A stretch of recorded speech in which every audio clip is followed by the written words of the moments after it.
Hello मेरे प्यारे बच्चों। तो आज हम कर रहे हैं चैप्टर हेरिडिटी। एमसीक्यू क्वेश्चंस नहीं है, अकेले पूरी रिवीजन करवाऊंगा। मैं बार बार कहता हूं कि सिर्फ और सिर्फ एमसीक्यू क्वेश्चंस नहीं है, और बहुत अगर एमसीक्यू क्वेश्चंस भी है तो बहुत सारे हैं, पूरा चैप्टर ही रिवाइज हो जाएगा। शुरू करते हैं बिना किसी देरी से। सबसे पहला question, the maleness of a child is determined by. अब मेल चाइल्ड होगा या फीमेल होगा वो कैसे डिटरमाइन करें। देखिए हमारे पास दो क्रोमोसोम्स होते हैं, एक्स एंड वाई क्रोमोसोम्स, जिसे हम सेक्स क्रोमोसोम्स भी बोलते हैं। These are known to be the sex chromosomes। अगर तो बेटा X एंड X क्रोमोसोम्स मिल जाए तो बन जाएगी फीमेल, एंड वहीं अगर X और Y क्रोमोसोम मिल जाए तो बन जाएंगे मेल्स। अब ये फीमेल्स हैं उन पे तो X एंड X क्रोमोसोम है, जो मेल्स हैं उन पे है X एंड Y क्रोमोसोम। तो डिपेंड किस पे करता है मेल होगा या फीमेल होगा, चाइल्ड का जो सेक्स है वो कौन सा होगा, डिपेंड किस पे करता है, ये मेल्स पे डिपेंड करता है। देखते हैं, sex is determined by chance, नहीं बाय चांस तो नहीं है। द साइटोप्लाज्म की कहां से बात आ गई। The Y chromosome in the zygote, the X chromosome in the zygote, yes. अब देखिए फीमेल से तो मुझे मिलेंगे एक्स एंड एक्स क्रोमोसोम। अब उनके जायगोट में अगर वाई क्रोमोसोम है तो बन जाएगा मेल। तो maleness depends on the Y chromosome. तो हमारे पास जो आंसर आएगा that is the C option. एक मिनट, बाकी ऑप्शंस को थोड़ा सा रेज कर दूं, रुकिए। तो हमारे पास जो आंसर आएगा दैट इज ऑप्शन सी।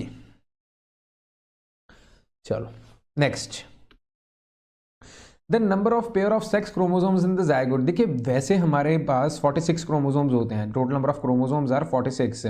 इनमें से 44 क्रोमोसोम्स जो हैं उन्हें हम ऑटोसोम्स भी बोलते हैं क्योंकि वो सेम होते हैं। एंड जो एक पेयर बचता है वो बचता है एक्स एंड वाई का अगर मेल्स हैं, एंड एक्स एंड एक्स का अगर फीमेल्स हैं, तो इन्हें हम बोलते हैं sex chromosomes. So basically sex chromosomes के कितने पेयर है, अगर यहां पेयर पूछें तो एक पेयर है, अगर यहां पूछे सेक्स क्रोमोसोम्स कितने होते हैं तो दो क्रोमोसोम्स हैं। ऑटोसोम्स पूछें तो देखिए 22 ऑटोसोम्स हो जाएंगे, 22 एंड 22 का पेयर बनाएगा 44।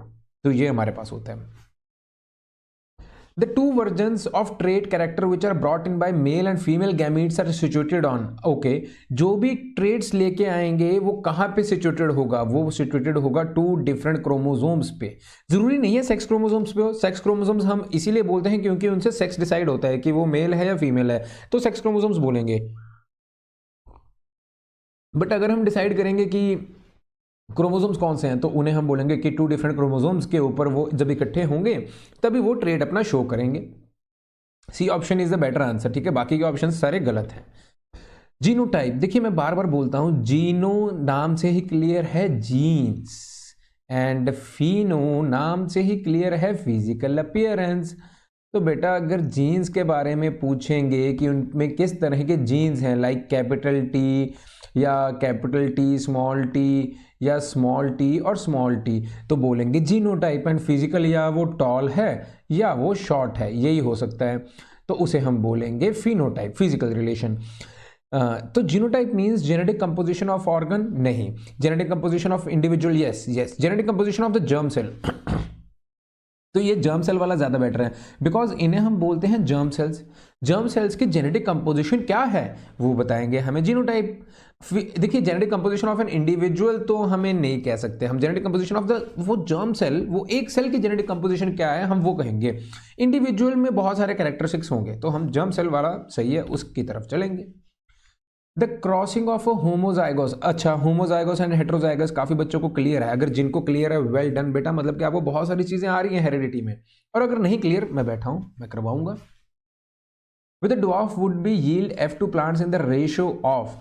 अब एक होमोजाइगोस है tall plant and dwarf plant. Homozygous कौन से होते हैं बेटा, अगर तो capital T and capital T दोनों ही सेम हो तो उन्हें हम बोलेंगे homozygous. And if there is a one capital and other is small then we said to be the heterozygous. ठीक है, बात ध्यान रखने वाली है, बहुत बारीक बात है, लेकिन इस पे बहुत सारे एमसीक्यूज बनते हैं। वो सभी तरह के एमसीक्यूज मैं करवाऊंगा आज, बहुत सारे एमसीक्यूज लेके आया हूं। नियर अबाउट आपके पास अब होंगे मेरे ख्याल 35 एमसीक्यू होंगे, शायद ज्यादा हों, 40 से ज्यादा होंगे एमसीक्यूज। छोटा सा लेसन है हेरिडिटी, लेकिन एमसीक्यूज में इतने सारे लेके आऊंगा कि कोई भी चीज मिस ना हो जाए। आपके एमसीक्यूज में मुझे 20 में से 20 चाहिए, 20 में से 20, नॉट 19। तो चलो, homozygous, the crossing of a homozygous tall plant with a dwarf would yield F2 plant in the ratio of. हम देखो यहाँ कैपिटल टी, यहाँ capital T, small T small T. बेटा इसे हम प्यूनेट स्क्वायर बोलते हैं। एक और बात बताता हूँ, अब ना कई चार्ट भी बनाते हैं, for example capital T small T, तो ये हो गया चार्ट। बट बोर्ड में काफ़ी बारी मेंशन होता है कि आपको प्यूनेट स्क्वायर ही बनाना है, तो हम प्यूनेट स्क्वायर की तरफ ही चलते हैं। This is the Punnett square. Capital T small T will produce heterozygous tall plants. Capital T small T बनाया कैसे, देखिए ये कैपिटल है ये स्मॉल है तो कैपिटल टी स्मॉल टी, ये कैपिटल है ये स्मॉल है तो कैपिटल टी स्मॉल टी, ऐसे ही दूसरा। अब जब दूसरी जनरेशन आएगी उसमें एक कैपिटल है उसको सेल्फ पॉलिनेट कराया, एक स्मॉल, एक कैपिटल है एक स्मॉल, इसको उठाया कैपिटल एंड स्मॉल, इसको उठाया कैपिटल एंड स्मॉल। देखिए कैपिटल कैपिटल क्रॉस करेंगे तो क्या बनेगा, दोनों कैपिटल, कैपिटल एंड स्मॉल को क्रॉस करेंगे क्या बनेगा, दिस। कैपिटल एंड स्मॉल को क्रॉस करेंगे तो क्या बनेगा, capital T and small T. Small small को क्रॉस करने पे दोनों स्मॉल टीज बनेंगे। अब पूछ क्या रहे हैं, F2 प्लांट में टॉल एंड ड्वार्फ की क्या रेशो है ना, with would be yield F2 plant in the ratio of, okay हमें रेशो बतानी है क्या होगी, ऑल होमोजाइगोस। क्या सभी के जीन सेम है दोनों, नहीं, ऑल होमोजाइगोस नहीं है, ऑल होमोजाइगोस टॉल भी ड्वार्फ भी कुछ नहीं है। वन होमोजाइगोस टॉल, क्या इसमें से एक होमोजाइगोस टॉल है, बिल्कुल है। यहाँ capital T and capital T दोनों हैं, होमोजाइगोस टॉल तो है। होमोजाइगोस ड्वार्फ, क्या होमोजाइगोस ड्वार्फ भी है, बिल्कुल है, तो ये भी हो गया। एंड टू हेट्रोजाइगोस टॉल, बेटा अब देखिए मैं डोमिनेंट ट्रेट कौन होता है, capital T and small T, capital T is the dominant one, तो होंगे तो ये देखो दोनों टॉल ही, बट ये होंगे क्या हेट्रोजाइगोस, बिकॉज यहाँ पे सेम नहीं है, तो ये हेट्रोजाइगोस टॉल होंगे, तो सी ऑप्शन हमारे पास सही आ गया, अगला देखने की जरूरत ही नहीं। ठीक है, चलो 6th क्वेश्चन। अगर आपको लगे कि मैं स्लो पढ़ा रहा हूँ, फास्ट फॉरवर्ड करके देखिए, मुझे बस आपके नंबर से मतलब है, आपके नंबर पूरे ही आने चाहिए, एमसीक्यूज में पूरे आने चाहिए। और ये सिर्फ एमसीक्यू नहीं, आपका चैप्टर रिवाइज हो रहा है, बहुत सारी चीज़ें आपको याद आएंगी, बहुत सारी चीज़ें आपको याद रखने वाली समझ में आएंगी, क्या क्या हमें याद रखना है, कैसे पेपर्स में एमसीक्यू आएंगे, बहुत चीज़ें कवर अप हो जाएंगी। The genotype of a dominant parent is determined by crossing it with recessive parent. This cross is called. तो बेटा एक डोमिनेंट को अगर हम रिसेसिव से क्रॉस करवाएंगे तो उसे हम बोलेंगे टेस्ट क्रॉस। ठीक है, बाकी के तीनों ऐसे ही बनाए हैं मैंने, ऐसा कुछ नहीं होता, long cross, back cross, out cross. So these are said to be the test cross. जिसे मालूम था, very good. Mendel's law apply only when first pair of contrasting character is dependent upon the other pairs. ऐसा कुछ नहीं है, जो भी pairs होंगे वो कैरेक्टर्स हमेशा इंडिपेंडेंट होते हैं, तो ऐसा कुछ नहीं है, ये बिल्कुल ही ऑप्शन गलत है। Parents are pure breeding, yes yes yes, parents pure breeding के होने चाहिए पहली बार, तो दूसरी बार हम इंटरब्रीड करेंगे। The characters are linked, characters में लिंक होने का कोई ज़रूरत नहीं है। F is a monohybrid cross shows two types of individuals. नहीं, हमारे पास बस बी ऑप्शन ठीक हो गया, और समझने की जरूरत ही नहीं है। देखिए होता क्या है, जो भी मेंडल ने एक्सपेरिमेंट्स किए वहां capital T and capital T ही उन्होंने लिया। अगर वो कैपिटल टी अगर प्योर टॉल प्लांट ना लेते तो उन्हें पता कैसे लगता कि इनके जीन्स जो capital T and capital T ही लूंगा। अब मान लो बाजार से आप सीड लेके आए, उस सीड वो तो कुछ भी हो सकता है, कैपिटल टी स्मॉल टी कुछ भी हो सकता है, हमें क्या मालूम। तो इन्होंने क्या कैसे ये किया, कैसे अचीव किया, तो मैं बताता हूँ आपको। उन्होंने बहुत सारी जनरेशंस, F1 F2 F2 हो गया, फिर F3 हो गया, इस तरह ना जाने कितनी बार उन्होंने टॉल प्लांट को आपस में सेल्फ ब्रीड किया। अब वो टॉल को सेल्फ ब्रीड करते करते करते करते करते करते शॉर्ट प्लांट जो है वो एलिमिनेट हो गया। जो स्मॉल टी था वो कहीं बहुत पीछे रह गया होगा इस जनरेशन में, क्योंकि टॉल प्लांट जो थे डोमिनेंट थे और डोमिनेंट ट्रेट नेचर में आगे चलने लगा। तो इस तरह से उन्हें टॉल प्लांट का प्योर ट्री मिला। ऐसे ही उन्होंने ड्वार्फ के छोटे छोटे छोटे पौधों को ही अपने आप पॉलिनेट करते रहे, जहाँ कैपिटल टी अपने आप एलिमिनेट हो गया, क्योंकि 75% चांस यही था ना कि स्मॉल टी बने। ऐसा भी मैं क्यों बोल रहा हूँ वो आगे जाके समझ में आ जाएगा अगर परसेंटेज निकालेंगे। तो इस तरह उन्होंने प्योर ब्रीड प्लांट निकाले, फिर जाके ये क्रॉस किया, फिर जाके ये स्टडी आई, तो उन्हें फादर ऑफ जेनेटिक्स बोलते हैं। Mendel conducted is hybridization experiment with garden pea plant. Pure bred pea plant A is crossed with pure bred pea plant B. Okay, pure bred है प्लांट ए, प्योर ब्रेड है B, ठीक है, मतलब कि हाइड्रोजाइगोस नहीं है। It is found that plant A which looks like A do not appear in F1 generation. तो देखिए ध्यान रखने वाली बात, प्लांट ए अपीयर नहीं हुआ लेकिन वो F2 जनरेशन में अपीयर हुआ, re emerges in the F2 generation. Which of the following is tall and which of the following is dwarf. अगर तो बेटा मैं ए एंड बी को क्रॉस कराऊंगा तो ए ड्वार्फ था, तभी वो पहली जनरेशन में नहीं आया, वो सेकंड जनरेशन में आया जाके। समझ में आ रहा है ना। कई बच्चों को तो क्वेश्चन पढ़ते सार आंसर पता लग गया, वो कहते हैं सर आगे कब बढ़ोगे आप। देखते हैं होली होली सभी बच्चों को मैंने लेके चलना है साथ में। अगर आपको आंसर में समझ आ रहे हैं, बहुत जल्दी जल्दी समझ में आ रहे हैं, वीडियो को फास्ट फॉरवर्ड करके देखिए। A are the dwarf and B are also the dwarf. नहीं, A are dwarf and B are, बस ठीक है, बी ऑप्शन हमारी ठीक आगे की दोनों कोई ऑप्शंस नहीं पढ़ेंगे। Moving on to next question. Question पढ़िए ये।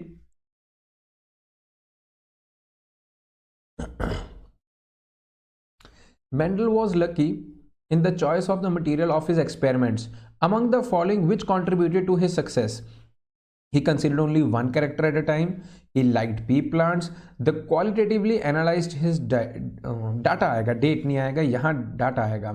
He observed distinct inherited traits. तो देखिए उसने उसकी इतनी ज़्यादा तरक्कियाँ क्या कारण था, उसने एक टाइम पे सिर्फ एक ही ट्रेड को एनालाइज किया, उस ट्रेड को एनालाइज करने के बाद उस पर महारत हासिल की, देन वो डाई हाइब्रिड पे गया था। पहली स्टडी जो मेंडलीव की थी वो मोनो हाइब्रिड पे थी, पूरी की पूरी study that is of the mono hybrid, इसलिए वो इतना कामयाब हो सका। A yellow round seeded pea plant has a genotype YYRR. The gamete shell produced will be. देखिए ये जो YYRR है ना, इनको ऐसा कीजिए, Y यहाँ रखिए और Y को यहाँ, R यहाँ रखिए, R को यहाँ, तब देखते हैं कि कौन सा बनेगा। पहले क्रॉस कराइए Y एंड R में, तो बन जाएगा YR। स्मॉल y और R में कराइए स्मॉल YR, कैपिटल YR में कराइए capital Y small R, and ये रहा स्मॉल। देख लीजिए चार ऑप्शंस कौन से में हैं। So B option is our correct answer. देखिए मैं आपको वाइड रेंज ऑफ एमसीक्यूज करवा रहा हूँ कि कौन से एमसीक्यूज आ सकते हैं, बहुत wide range. If a couple has 3 daughters, what are the chances that the fourth child will be a son. देखिए चाहे उनके पास 3 daughters हों, चाहे मैं कह रहा हूँ 6 daughters हों, अगर लड़का और लड़की में प्रोबेबिलिटी निकालोगे कि कौन सा हो सकता है, तो हमेशा वो 50% ही रहेगा। उसका भी रीज़न है। क्या रीज़न है? देखिए हमारे पास एक्स एंड वाई क्रोमोजोम्स होंगे मेल के पास, एक्स एंड एक्स होंगे फीमेल के पास। जब हम इनका क्रॉस करवाएंगे, wait,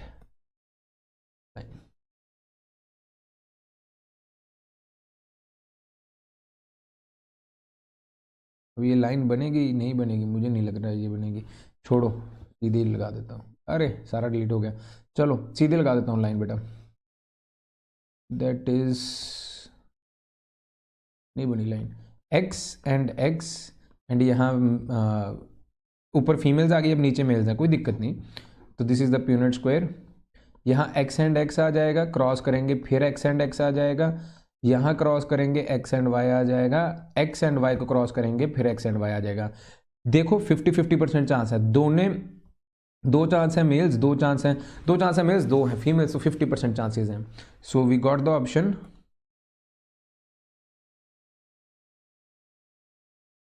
50%। The F2 phenotype ratio of a monohybrid cross studied by Mendel is, F2 की phenotypic ratio क्या थी? मैं ये काफ़ी बारी बोल चुका हूँ कि ये रेशोज आपको याद होनी चाहिए। फिनोटाइपिक मतलब या वो टॉल दिख रहे थे या वो शॉर्ट दिख रहे थे। तो टॉल प्लांट तो बेटा देखिए टोटल 4 प्लांट्स हैं, 4 केसेस हैं हमारे पास, 3 उन्हें टॉल दिखे, 1 शॉर्ट दिखा।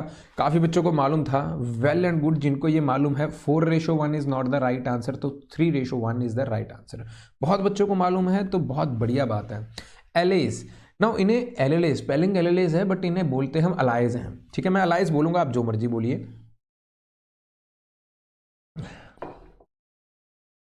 अब अलाइज क्या होते हैं? लिंक्ड जीन्स नहीं, क्रोमोसोम्स डेट नहीं। तो बेटा मैं सीधा आंसर बताता हूँ कि अल्टरनेट फॉर्म ऑफ जीन्स होते हैं, अलाइज बोलते हैं हम उन्हें। जैसे कि एक टी एंड दूसरा T, these are the alternate form of gene, these are the alleles. एक कैपिटल टी एक स्मॉल टी, कॉन्ट्रास्टिंग हो सकते हैं, बिल्कुल अलग अलग हो सकते हैं, हेट्रोजाइगोस हो सकते हैं, but these are called the alleles. So alleles are those things which are the alternate form of a gene, मतलब जीन एक ही हो लेकिन उनकी फॉर्म्स अल्टरनेट हो, डिफरेंट हो, सेम भी हो सकता है बट 2 हो। The result of a test cross reveals that all offspring resemble the parent being tested. This parent must be, ठीक है। तो कहते हैं कि दो पेरेंट्स लेके आए, दोनों पेरेंट्स को लेके आने के बाद जो भी हमने F1 जनरेशन बनाई वो बिल्कुल ही डिट्टो कॉपी थी पेरेंट्स के। तो पेरेंट्स क्या होंगे, पक्का होमोजाइगोस होंगे, इसी कारण से उनमें कोई भी वेरिएशन हम नहीं देख पाए, ये चीज है। Mendel studied 7 contrasting characters for his breeding experiment with Pisum sativum. तो ये भी आप जान लीजिए, ये भी बहुत बार क्वेश्चन आता है कि what is a scientific name of P plant. इसका मैंने एमसीक्यू नहीं बनाया, लेकिन जहां भी पी प्लांट यूज किया गया अब मैं पाइसम स्टाइवम यूज करूंगा। साइंटिफिक थोड़ा सा गला मेरा खराब ही चल रहा है 1-2 दिन से, बट क्लास स्किप नहीं कर सकते क्योंकि हमारे पास बहुत कम टाइम बच गया, क्रूशल टाइम है, सभी एमसीक्यूज पूरे करने हैं, तो गला गया तेल लेना। आप पढ़िए। So Pisum stivum is a scientific name of a pea plant. So this is the okay. अब क्वेश्चन क्या है वो देख लेते हैं। Contrasting characters for his breeding experiment with Pisum stivum, which of the following character did he not use? उसने leaf के shape का कोई भी कैरेक्टर यूज नहीं किया। प्लांट हाइट टॉल शॉर्ट किया था, उसका शेप भी किया था कि वो रिंकल है या राउंड है, कलर भी किया था कि उसका ग्रीन है कि येलो है। बहुत सारे उसने एक्सपेरिमेंट्स किए थे और बहुत सारे ट्रेड्स लिए थे, लेकिन उसने लीफ का शेप नहीं लिया कभी भी एज अ ट्रेड। चलिए, मुझे लग रहा है आवाज़ क्लियर होगी। चलो ठीक है, आगे चलते हैं। Which of the following statements is not true with respect to variation? Variation is minimum asexual reproduction, ये तो सही कह रहे हैं। All variation in a species have equal chance of survival। ना ना ना ना, ये यहाँ इन्होंने गलत कह दिया। अच्छा, यहाँ पे वही पूछना था कि नॉट ट्रू, तो हमारे पास जो ऑप्शन है बी ऑप्शन सही आ जाएगा। नॉट ट्रू क्यों, वो मैं आपको समझाता हूँ। देखिए, जो वेरिएशंस होते हैं ना, सबके इक्वल चांसेस नहीं है। नेचर हमारी इस तरह की है कि वो जो वेरिएशंस खराब होंगे उन्हें एलिमिनेट करती जाएगी, जो अच्छे होंगे डोमिनेंट होंगे उन्हें आगे तक लेके जाएगी। सर्वाइवल ऑफ द फिटेस्ट कह लीजिए। वेरिएशंस ऐसा नहीं है कि सभी जाएंगे, जो अच्छे हैं वही जाएंगे। तो ये इक्वल चांसेस वाली बात गलत हो गई। जिनको मालूम था वेरी गुड, और जिनको नहीं मालूम था उन्हें कुछ नया सीखने को मिला। In humans, if gene B gives brown eyes and G bean gives blue eyes, okay, एक तो बड़ा जीन है brown eyes का, small g है blue eyes का, ठीक है, समझ में आ गया। What will the color of the eyes of a person having the combination of capital B? देखिए, अगर कैपिटल B एक भी हो जाए तो उसका कलर आएगा ब्राउन, बिकॉज डोमिनेंट की प्रेजेंस में रिसेसिव अपना ट्रेट नहीं दिखा सकता। एंड अगर दोनों ही कैपिटल हों तो वो तो ब्राउन ही दिखाएगा, वहाँ डोमिनेंट की कोई बात नहीं है, तो ब्राउन ब्राउन आ जाएगा। बीच बीच में मैं भी वो ना, आजकल एक वो आ रहा है मोटू सा, जो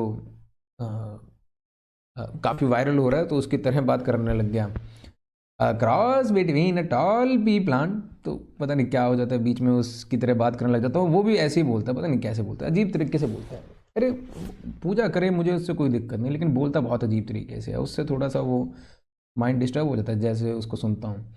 A cross between a tall pea plant TT and a short pea plant TT resulted in progeny that were all plants because एक क्रॉस बनाया गया टॉल पी प्लांट में एक एंड शॉर्ट पी प्लांट में, जो progeny I date were all tall plants because.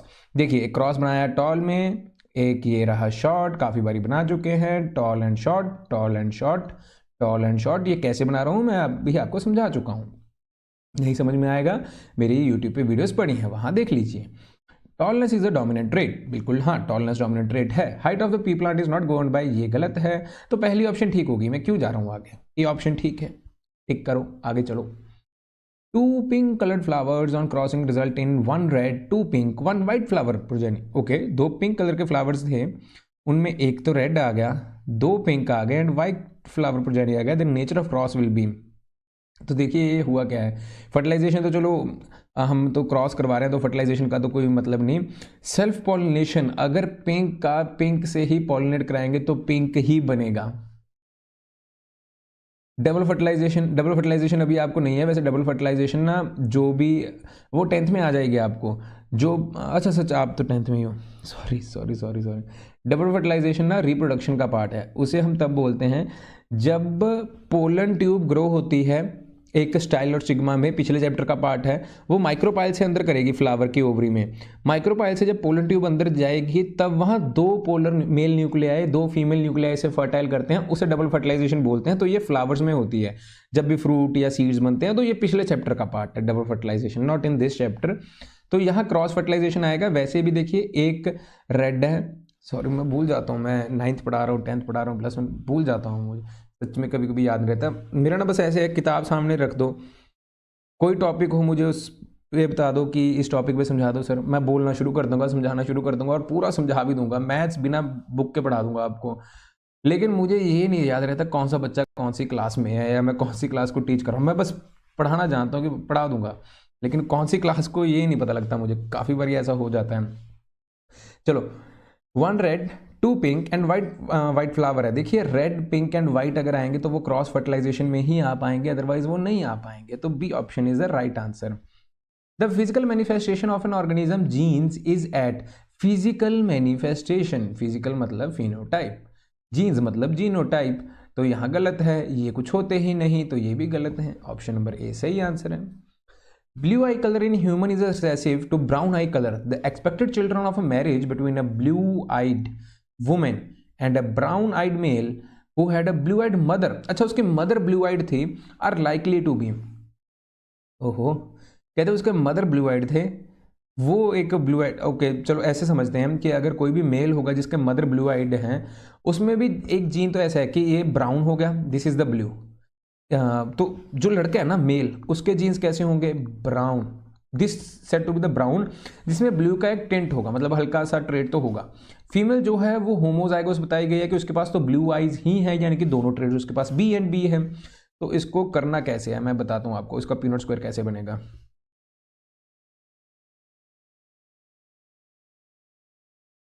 तो यहाँ एक कैपिटल बी स्मॉल बी, यहाँ स्मॉल एंड स्मॉल, पहले इसका पीनट स्क्वायर बना लें फिर हम आगे की बात करेंगे। देखिए capital B and small B, small small, यहाँ भी capital and small, small and small. चलिए 3 blue eyed and 1 brown eyed, नहीं देखिए 2 ब्राउन है 2 ब्लू हैं, 1 ब्लू आइड एंड 1 ब्राउन, ये ठीक है।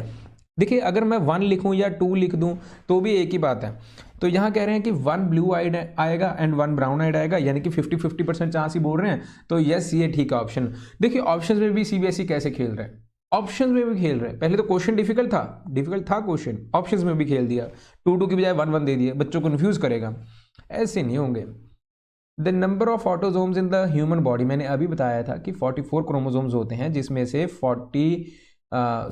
46 क्रोमोजोम्स होते हैं, जिसमें से 45, ओहो सभी गड़बड़ हो गया, एक मिनट, एक ना बस ध्यान कहीं और चला जाता है, दोबारा से।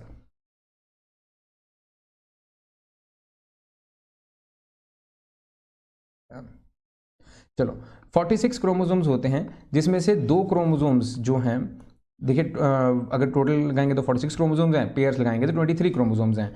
2 क्रोमोसोम्स जो हैं वो होंगे हमारे पास सेक्स क्रोमोसोम्स, ठीक है, यानी कि एक पेयर। और अगर 46 में से अगर हम हाफ करेंगे तो ये हो जाएगा, एक 2 पेयर निकाल दो 44, तो पीछे बचे 22, तो 22 जो हैं वो ऑटोसोम्स होंगे। So 22 pairs are autosomes. The number of autosomes in the human body cells are 22 pairs basically. ठीक है। और सॉरी यहाँ पेयर्स नहीं पूछे, the number of autosomes pairs नहीं पूछे, ना मैं गलत कर देता, मैं अगर पेपर में बैठा तो मैं ये गलत कर देता, होगी दिक्कत होगी, ये नहीं आएगा। अगर किसी ने सही आंसर दिया तो वेरी गुड बेटा, वेरी गुड, मतलब आपको बहुत सारी चीज़ें क्लियर है, मैं कंफ्यूज हो रहा हूँ लेकिन आपको बहुत सारी चीज़ें क्लियर है, दैट्स वेरी गुड। 44 क्रोमोसोम्स आएंगे, बिकॉज 46 में से 2 गए तो 44 आएगा, बिल्कुल ठीक, अच्छा लगेगा। अगर आपके सही हो रहा है तो मुझे बहुत अच्छा लगेगा। Wild cabbage has evolve into new varieties like cabbage, broccoli and cauliflower, ठीक है। जो वाइल्ड कैबेज है उससे हमने इतना सारा कुछ किया, कैसे किया, आर्टिफिशियल सिलेक्शन से। मैंने उनके जेनेटिक्स को वेरी किया, मैंने उनकी जेनेटिक्स आर्टिफिशियली सिलेक्ट किए। बेटा 25th क्वेश्चन तक आ गए। अगर वीडियो अच्छी लग रही है तो लाइक जरूर करना, अगर आप चैनल पे नए हो तो सब्सक्राइब भी जरूर करना। चलते हैं 25th क्वेश्चन पे। Across the between 2 individual results in the 9 ratio, मैंने काफ़ी बच्चों को ये जो मेरे पास पढ़ते हैं ना, मैंने बहुत बार कहा है कि इस रेशो को याद रखिए, this is a di hybrid ratio. तो डाई हाइब्रिड रेशो आपको अच्छी तरह आनी चाहिए, याद होनी चाहिए। 9:3:3:1 याद होनी ही चाहिए। तो क्या कह रहे हैं, this is example of di hybrid ratio, simple हो गया ना क्वेश्चन, 1 सेकंड में होगा। कुछ चीज़ें आपको याद रखनी पड़ेंगी। अ trait in any organism influenced by, किसी भी ऑर्गेनिज्म में कोई ट्रेट है वो मदर एंड फादर दोनों इन्फ्लुएंस करेंगे। तो यहाँ मैटरनल मतलब कि मदर, पैटर्नल भी चाहिए, मदर भी चाहिए, सॉरी ये क्या हो रहा है, Okay, so both maternal and paternal DNA is required. If a plant is heterozygous for tallness, the F generation has both tall and dwarf plants. Okay, heterozygous है tallness के लिए, यानी कि वो heterozygous है, उसके पास एक कैपिटल टी होगा, एक स्मॉल टी भी होगा, यही heterozygous पॉसिबल है. एफ जनरेशन तो पहली ही जनरेशन उसके पास टॉल भी होंगे, ड्वार्फ भी होंगे. This proves the principle of, देखिए अगर उसके पास टॉल एंड शॉर्ट दोनों हैं, वो यानी कि जीन्स अलग अलग हुए, पहले टॉल एंड शॉर्ट, वो जीन्स अलग अलग हुए, फिर वो जाके मिले, तो ये लॉ कहलाता है लॉ ऑफ सेग्रीगेशन. तो उसके पास शॉर्ट भी ऐड, तो ये लॉ ऑफ सेग्रीगेशन या सेपरेशन एक ही मतलब है, उस लॉ के ऊपर ये है. मैंने बेटा लॉज पे इसलिए ज़्यादा नहीं बनाए क्योंकि जब भी आप एनसीईआरटी पढ़ोगे ना, उस पर क्लियर कट कहीं भी तीनों लॉज मेंशन नहीं है, और मैंने बोर्ड में भी लॉज के ऊपर क्वेश्चंस नहीं देखे, तो इसलिए मैंने लॉज के ऊपर भी क्वेश्चन बनाने को अवॉइड किया, जो देखा मैंने बना दिया. When a true breeding tall plant is crossed with the pure breeding short plant, F1 produced self-pollinated to produce F2. ठीक है, tall breeding tall plant. Okay, this is the tall plant and this is the short plant. Tall, short. ठीक है, tall, short and tall, short. These are self-produced. तो इनको हमने self-pollinate कर दिया. self-pollinate किया था. तो यहाँ जो आएगा that is small t and यहाँ दोबारा बना लेते हैं, there will be the capital T. तो यहाँ स्मॉल टी आएगा, capital T and small T आएगा, यहाँ capital T and small, capital T and small, small T and small T. पूछा क्या है? F2 ratio of true breeding tall and true breeding short. True breeding tall कितने हैं बेटा? 1, and true breeding short भी कितने हैं बेटा? 1. तो 1:1 is the right answer. Easy था. अगर तो आपको प्यूनेट स्क्वायर पे अच्छी ग्रिप है, ये आपके दिमाग में बैठे हुए हैं, आप एक सेकंड में आंसर बता दोगे इसका. if in a human sperms are 22 plus y, तो 22 पेयर्स होते हैं प्लस y क्रोमोसोम होता है, बिल्कुल 23 क्रोमोसोम्स हो जाएंगे. Fertilize egg and 22 plus x the fetus will be. बेटा जहां y एंड x आ जाए वहां मेल होगा, तो यहाँ ऑप्शन टिक करेंगे. The number of pairs of sex chromosomes in the zygote of a human being. Sex chromosomes कितने होते हैं, उनके पेयर्स कितने होते हैं? 1. This is a repeated question, कुछ रिपीट भी हो जाते हैं क्योंकि ऑप्शंस यहाँ अलग थी, डाल दिया, कोई दिक्कत नहीं, आगे चलेंगे. A zygote which has an X chromosome inherited from the father will develop into. देखिए अगर उसने फादर से X क्रोमोसोम ले लिया, मदर से तो X ही आएगा, तो मदर और फादर अगर दोनों से X एंड X आ गया तो उसे हम क्या बोलेंगे? गर्ल बोलेंगे. आगे चलेंगे. What does the progeny of a tall plant with a round seeds and a short plant with wrinkled seeds look like? Okay, देखिए हमने tall plant and round seeds को क्रॉस कर दिया रिंकल्ड और शॉर्ट प्लांट से. अब देखिए मेरी बात सुनिए, टॉल प्लांट भी क्या है? दोनों टॉल भी डोमिनेंट जो है, राउंड भी डोमिनेंट, टॉल एंड राउंड. अब यहाँ रिंकल्ड भी रिसेसिव है, शॉर्ट भी रिसेसिव है, तो जो इनकी पहली रेशो होगी वहाँ सभी टॉल होंगे एंड सभी राउंड भी होंगे, क्योंकि डोमिनेंट रेट अपना दिखाएगा sir. So all are tall with round seeds, all are tall with round seeds, ये सी है. और शॉर्ट तो हो नहीं सकते बेटा, ये तो गलत है. All are tall with wrinkle seeds, वो ऑप्शन ही गलत है. All are short with round seeds है, शॉर्ट तो हो नहीं सकते, तो यहाँ रिंकल सीड्स नहीं हो सकते. टॉल हो सकता है लेकिन रिंकल सीड्स नहीं होते, शॉर्ट नहीं हो सकते, तो हमारे पास बी ऑप्शन सही आ गया. काफ़ी बच्चे कहेंगे कि सर ये तो डाई हाइब्रिड है, इसमें एक केस तो बनता था 9:3:3:1 में, बट ऐसा नहीं है बच्चों. यहाँ ऑप्शंस भी देखिए आप, ठीक है, वो भी मायने रखते हैं. ऐसा नहीं है कि जो आपने पढ़ा कि आप वही कर दीजिए, थोड़ा सा सीबीएसई खेलेगी ऑप्शंस में, वो चेक करना जरूरी है. Which of the following is an example of genetic variation? One person is older than another. Two children have different eye colors. So this is a genetic variation. एक बच्चा बड़ा है या छोटा है, वो genetic variation नहीं है. रीता मीट खाती है, मीता वेजिटेरियन है, ये भी कोई genetic variation नहीं है. एक पर्सन के ऊपर स्कार है, उसके दोस्त के ऊपर नहीं है, ये भी कोई genetic variation नहीं है. तो बी ऑप्शन सही आंसर है. An organism with two identical allies of a gene is called. जिसे इसका आंसर मालूम है, very good. Two identical alleles मतलब कि उनके अलाइज सेम होंगे, अगर सेम है तो उसे हम क्या बोलेंगे? Homozygous. B part, very good. When an individual is having both the alleles of contrasting characters, it is said to be the. अच्छा, अब कॉन्ट्रास्टिंग कैरेक्टर्स हैं. कॉन्ट्रास्टिंग मतलब एक टी है, एक स्मॉल टी, एक ब्राउन आइज है, एक ब्राउन आइज है, एक ब्लैक कलर है, एक ब्राउन कलर है. तो अगर डोमिनेंट एंड दूसरा कॉन्ट्रास्टिंग है, उसके उल्टा, तो उसको हम बोलेंगे हाइट्रोजाइगस. अगर कई बच्चों को मालूम होता है तो बेटा वेल एंड डन है, well and done. I think so 42 questions होंगे इसके सीरीज़ के, ख़त्म होने वाले हैं। अगर तो बच्चों अच्छे लग रहे हैं तो लाइक ज़रूर करना, वरना और कुछ सीखने को भी मिलेगा। A man with the blood group A marries a women having a blood group B, what will be the blood group of a child. देखिए A and B, A and O, यहाँ ब्लड ग्रुप्स के बारे में हमने वैसे बात नहीं की, बट फिर भी A and O are both have equal chances. मैंने बताया कि 50-50% चांसेस होते ही होते हैं। So equal chances of acquiring blood group A and blood group B. ओ ऐसा कुछ नहीं है कि उसमें ज़्यादा चांस उसमें नहीं है, दोनों के 50 चांसेस होंगे। विच of the following decides the sex of a child, इनमें से सेक्स कौन डिसाइड करेगा। मैं काफ़ी बारी बता चुका हूँ कि मेल डिसाइड करेगा, बस पूछने का तरीका हर बारी अलग हो सकता है, अदरवाइज नथिंग। तो फीमेल गैमीट नहीं करेगा, मदर भी नहीं करेगी, मेल गैमीट करेगा, क्योंकि मेल के स्पर्म के पास 2 क्रोमोसोम्स होते हैं, X and Y. Surgical removing tails of a mice over several generations, ठीक है, हमने एक माइस की बहुत बारी मतलब उसकी टेल रिमूव करते गए। Cutting tails, this proves that, ये क्या प्रूव करता है, cutting tails does not cause genetic change, so it is not inherited. Acquired traits during one's own life are not inherited. तो ये दोनों ही ठीक है, cutting tails does not cause genetic change, पूंछ काटने से कोई जेनेटिक्स में चेंज नहीं आ रहा जिसके कारण वो पूरी स्पीशीज ही अगली पूंछ कटी आए, ऐसा तो कुछ नहीं है। एक्वायर्ड ट्रेड, वो एक्वायर्ड हुआ है, टेल कट गई वो एक्वायर हुआ है, उसकी ज़िंदगी में है। अगर एक पर्सन का हाथ कट गया तो उसके बच्चा बिना हाथ के पैदा होगा, ऐसा नहीं है, वो एक्वायर्ड हुआ ज़िंदगी में। So both A and B are correct, मुझे तो दोनों ठीक लग रहे हैं, तो यही इसका सही आंसर है। विच of the following is the ancestors of broccoli, broccoli हो गया, कॉलीफ्लावर, कैबेज, ये सब वाइल्ड कैबेज से आए हैं, इनको हमने आर्टिफिशियली सिलेक्ट कर करके बनाया है।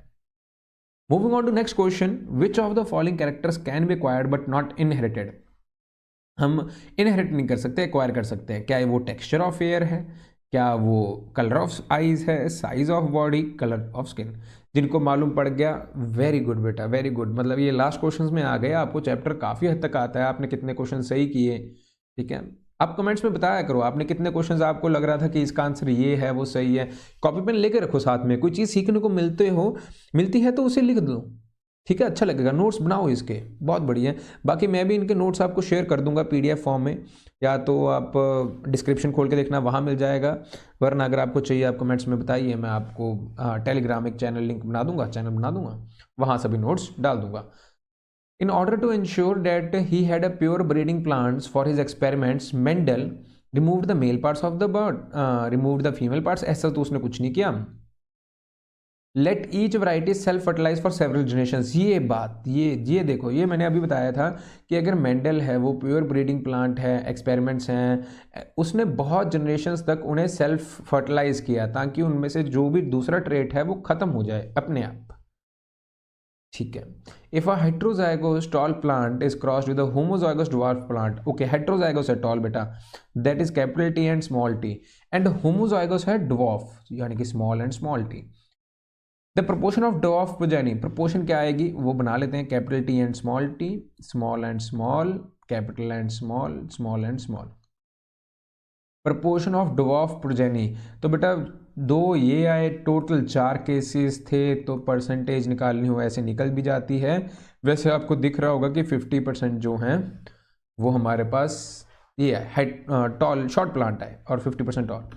तो बेटा ये लास्ट क्वेश्चन था, इसी के साथ हमारी हेरिडिटी चैप्टर भी खत्म हो गया। आई होप आपको अच्छा लगा हो, आपको समझ में आ गए हो सभी क्वेश्चंस, बहुत कुछ आपको नया सीखने को भी मिला होगा, बहुत कुछ। आई नो काफ़ी कुछ मैंने नया भी डाला है, MCQs जितने बन सकते थे, जैसे भी बन सकते थे मैंने डाल दिए, ठीक। मिलता हूँ अगले लेसन के साथ, अगली वीडियोस के साथ, और भी मज़ेदार तरीके से और भी बहुत सारी चीज़ें नई लेके आऊँगा। अभी के लिए अलविदा, टाटा।